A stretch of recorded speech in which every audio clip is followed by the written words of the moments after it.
স্বাধীনতা দিবসে আমি লোকসভার সঙ্গে সংশ্লিষ্ট আমার আন্তরিক শুভেচ্ছা ও অভিনন্দন জানাই।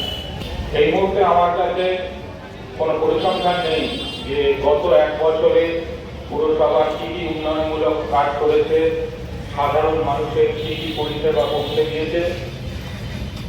তবে এইটুকু জানি যে বহরমপুর পুরসভা এবং তার সমস্ত ধরনের কর্মীরা মিলে একটি পরিবারের মতো হয়ে বহরমপুর পৌর এলাকার 28টা ওয়ার্ডের সমস্ত নাগরিককে পৌর পরিষেবা পৌঁছে দেওয়ার জন্য নিরলস পরিশ্রম করে চলেছে।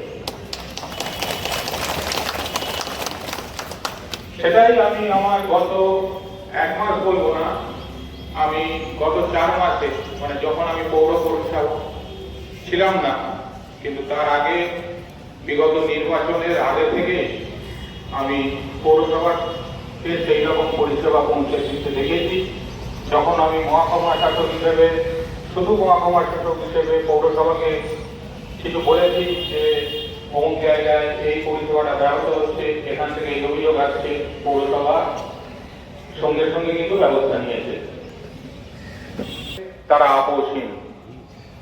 এবং তারপর গত 1 মাসে আমার এই ধারণাটা দৃঢ় হয়েছে। আমি নিজে অনেক জায়গায় গেছি আপনাদের কাজ দেখার জন্য। যে চেষ্টাটা করে যাচ্ছেন, যে যেখানে আছেন, যে বিভাগে আছেন, সেই জন্য আপনাদের আমার আন্তরিক অভিনন্দন। আমি আশা করব আগামী দিনে বহরমপুর পুরসভা, কিন্তু আমি এটাও বিশ্বাস রাখি যে সবার সম্মিলিত চেষ্টায় আমরা নিশ্চয়ই আগামী দিনে সেই জায়গায় পৌঁছতে পারবো। হয়তো তার জন্য একটু সময় লাগবে, কিন্তু মাননীয় প্রধানমন্ত্রীর যে স্বপ্ন 2047 সালে ভারতবর্ষ নিশ্চয়ই উন্নততর থেকে উন্নত রাজ্যে পরিণত হবে, এই বিশ্বাস আমার আছে। তার জন্য যে ছোট ছোট পদক্ষেপ দরকার